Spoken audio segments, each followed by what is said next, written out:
तो जो ब्रज का लीला है वो कभी नहीं होता उस समय। जिस समय वो राधा रानी को लाते हैं, जो ब्रह्मा जी के एक दिन में एक बार होता है, ब्रह्मा जी का एक दिन उसको कल्प बोला गया है, तो एक कल्प में एक बार भगवान आते हैं और वो भी ऑलमोस्ट फिक्स होता है।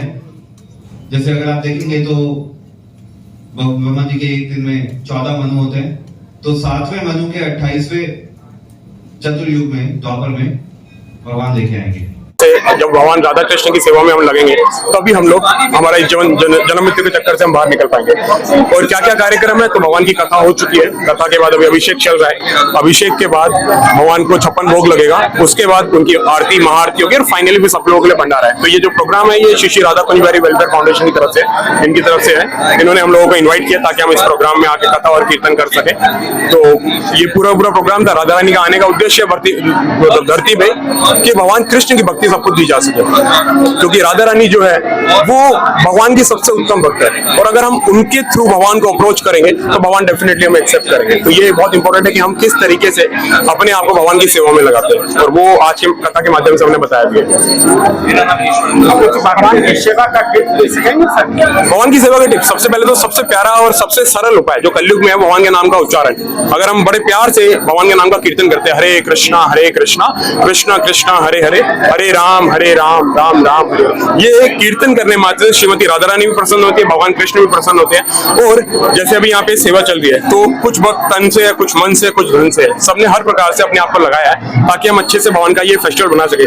सेवा छोटी बड़ी कुछ नहीं होती, क्योंकि भगवान की नजर में सेवा होती है। आज राधाष्टमी के उपलक्ष्य में हम लोगों ने राधाष्टमी का कार्यक्रम मनाया, जिसमें हमारा मुख्य उद्देश्य है कि आज जो बिहार में क्राइम बढ़ रहा है, बाकी चीजें बढ़ रही हैं, उसके पीछे मूल रीजन ये है कि लोग भक्ति से और अपने मूल प्रकृति से जुड़े नहीं हैं। लोग आज का युवा नशा और बाकी चीजों में इसलिए पड़ रहा है क्योंकि उसको अपने सनातन संस्कृति का ज्ञान नहीं है। तो हम लोग श्री राधा कुंज बिहारी वेलफेयर फाउंडेशन के माध्यम से भक्ति का प्रचार प्रसार करते हैं, ताकि लोगों में अपने धर्म के प्रति, अपने राष्ट्र के प्रति एक जागरूकता आए।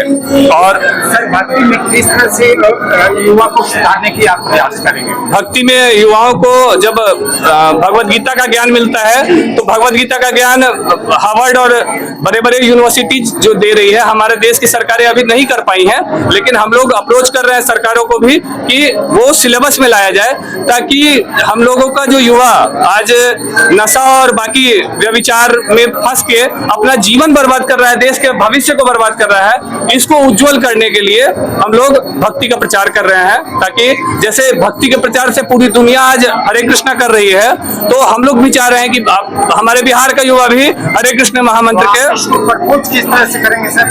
प्रपोज कर रहे हैं ऐसे कार्यक्रमों के माध्यम से, भगवत गीता के क्लासेज के माध्यम से।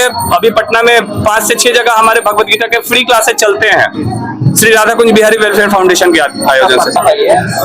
आज सनातन धर्म में भादव पक्ष में अष्टमी के रूप में राधा कृष्ण जी का राधिका अष्टमी के रूप में आज यहाँ काफी अभिषेक के रूप में हुआ है, काफी सराहनीय है। और ये माना है, परंपरा है कि जिस तरह से जन्माष्टमी के रूप में मनाया जाता है, उसी तरह से राधा अष्टमी भी उसी तरह से मनाया जाता है। और हर एक मान्यता के अनुसार आज राधा जी की जन्म का दिन है, और ये काफी मैं ये सहयोगी गोलू और रिंकू जी, ये सब लोग को मैं धन्यवाद देता हूँ कि जो इस तरह का अभिषेक करने का काम और भंडारा का काम किए हैं। और काफी भक्त लोग, पटना के लोग यहाँ पे आए हैं।